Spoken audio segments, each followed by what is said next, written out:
Chapter 26. A Place to Sleep. Now that he was standing right by the gates of the castle, Reyes was truly able to see just how little of the place was actually still standing. For a start, only one of the two towers that had overlooked the gatehouse of the castle was still standing, and even that had lost quite a bit of its height in the intervening years. The huge walls that had once protected this fortress were mere shadows of their former selves. The wall on the left side of the castle had been reduced a little more than 5 or 6 bricks in height. The next tower along from the gatehouse seemed to be in one piece, but bowed somewhere near the middle of its height, making it look as if it was going to fall into the courtyard at any moment. By the look of it, there had once been 6 towers, 2 at the gatehouse, 2 more about the midway point between the gatehouse and the residency, and 2 more that had bracketed the main residency itself. The main residency looked as if it might topple over at any moment. It stood there, a 4-storey edifice in the process of falling to pieces. Part of the left side of the roof was missing, having collapsed in on itself at some time in the past, rather than having its stone carted away by the local peasants, as in the case of the walls and the towers. In the last few days, a small army of carpenters had been set loose on the building, shoring up the weaker parts of the building with planks of wood. An entire support structure had been built on the right side of the residency to try and stop the building from toppling any further, at least while it was in use. Reyes took all this detail in with little more than a casual glance as he crossed into the courtyard. The details might not have been exact, but the state the castle was in was pretty much as he had expected when he had first seen the ruins from across the other side of the encampment. As well as the castle itself, there were a few other things that caught Reyes' attention. Sitting almost exactly in the centre of the courtyard was a small wooden pillar. It came up to about Reyes' waist, and was covered in many small mystical glyphs. Letters from a language long dead, except for its continued use in the realm of magic. He remembered Mangloss once telling him that it was thought to be the language once spoken by the very gods themselves. The pillar glowed with a faint blue light, revealing its magical nature to anyone with a modicum of mystical talent. Reyes felt somehow drawn to the pillar. He would have liked nothing more than to spend a little bit of time looking the thing over and trying to discover what it was intended for.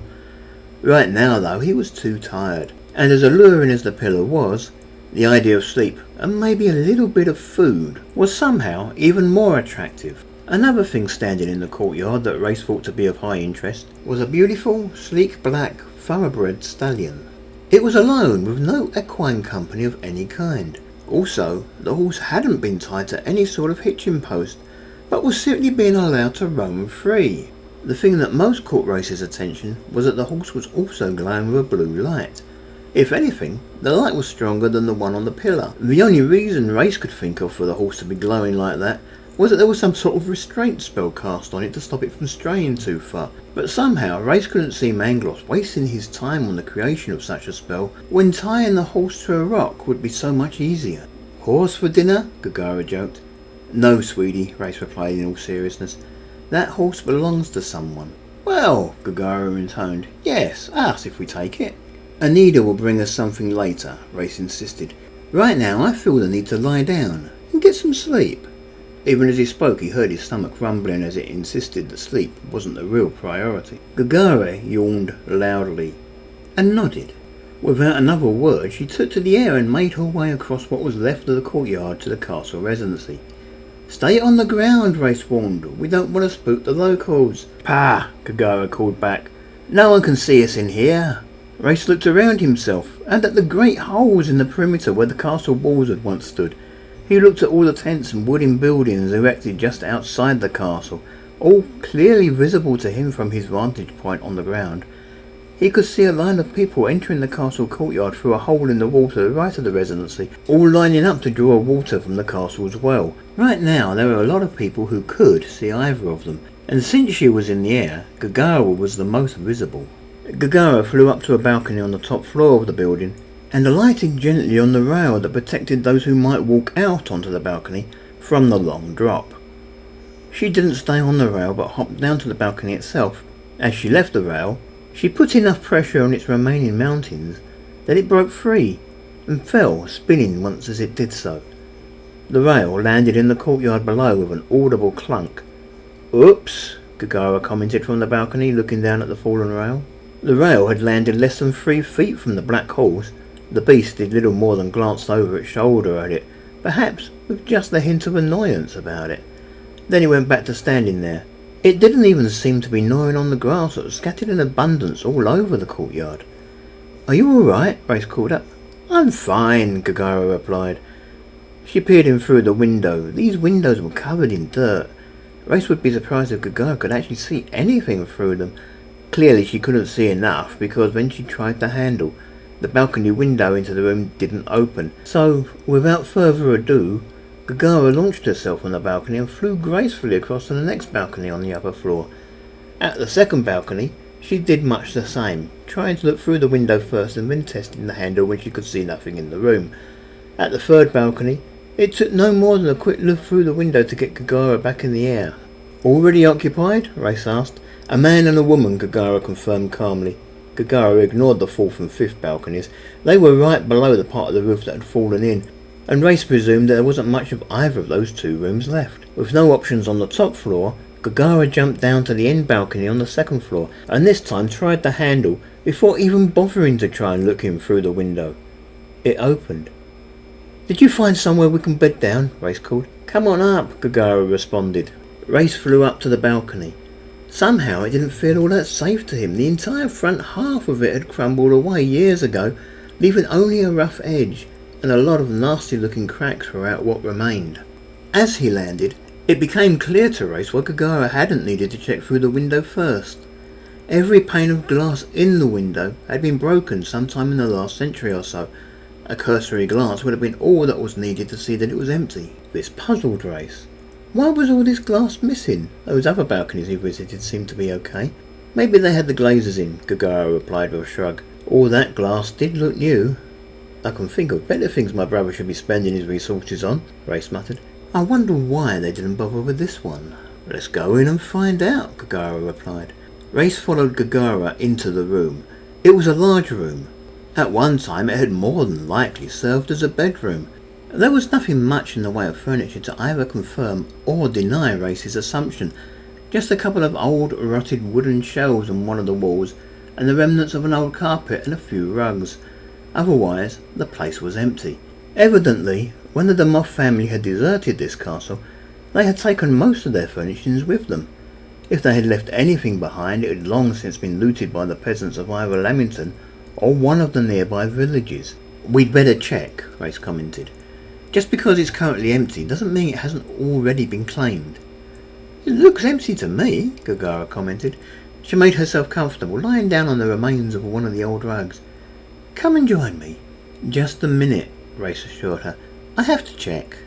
"Oh, handsome," Gaggara complained. "I don't care. We can share. I just want to get some sleep." "Go ahead, my angel," Race replied. "I'll be with you shortly." Although the room had been stripped of its furnishings over the years, one thing that still remained was a large wooden door. Back in the day, the door had clearly been chosen for its excellent quality. Even now it showed very few signs of either age or wear and tear. It was surprising that no one had claimed its room.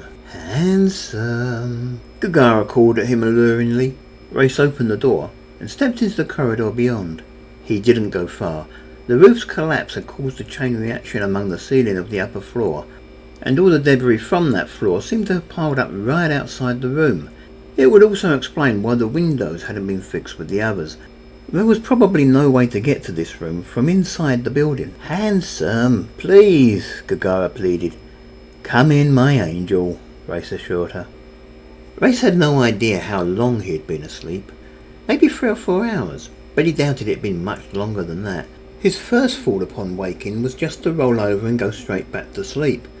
Then he began to realise that something was wrong. He was alone in the room. Race sat up suddenly and looked about bleary-eyed. The feeling of panic began to overwhelm him at the thought that he might have lost Gaggara. It calmed again when he saw her standing out on the balcony. "Gaggara?" Race asked. "Your human friend? I forget her name," Gaggara said. "You mean Anida?" Race asked. "Right, Anida," Gaggara confirmed. "Promise you would bring us some food. I'm getting very hungry." Race climbed to his feet and walked out to join his girlfriend on the balcony. There was an oppressive feeling about the weather. It was a lot colder out here than it had been when they'd first arrived, and the clouds were threatening rain. Race glanced over his shoulder at the rug he had just left. and couldn't help but think it would be nice to get back to sleep as soon as possible. I'm sure she has many duties, sweetie, Reyes tried to tell Gaggara. I've little doubt she'll bring us something as soon as she can. Let's get back inside. Reyes couldn't help but wonder what had happened to Enida. It must be close to lunchtime by now, and he could feel his own stomach rumbling at the mere thought of getting something to eat. I'll just wait a little bit longer, Gaggara said. Reyes saw a flash of lightning in the sky. Rain had to be imminent. Reyes looked concernedly at Gaggara. He worried about his girlfriend being out in this kind of weather, especially considering her condition. Then he leaned over and kissed her just below the ear. Love you, Gaggara commented. I love you too, Reyes replied, and even though he meant every word, he couldn't help but feel that he sounded like he was saying it by rote. He turned to re-enter the room. Gaggara would come and join him when she was ready. Before he took a step though, his attention was caught by the sound of squabbling coming from around the side of the residency. What's that noise? Reyes asked. I don't know, Gaggara replied. It started about 10 minutes ago. It sounds like a bunch of humans arguing, nothing for me to care about. Reyes nodded.